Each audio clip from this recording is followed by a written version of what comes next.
So I have a favorite trick for cycling through your frozen breast milk in your freezer stash before it starts to expire and then you can't use it. So essentially, if you work a typical work week, Monday through Friday, whatever your first day of work is, so say Monday, whatever you pump on Monday is offered to your child on Tuesday. Whatever you pump on Tuesday is then offered to your child on Wednesday, and so forth. And then your last day of work that week, say Friday, whatever you pump on Friday goes directly into your freezer when you get home that day.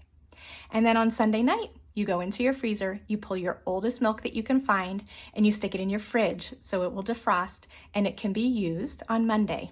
And so what this allows you to do is cycle through the oldest milk in your freezer, as well as offer the freshest milk possible that's just been pumped the day before for the rest of the week.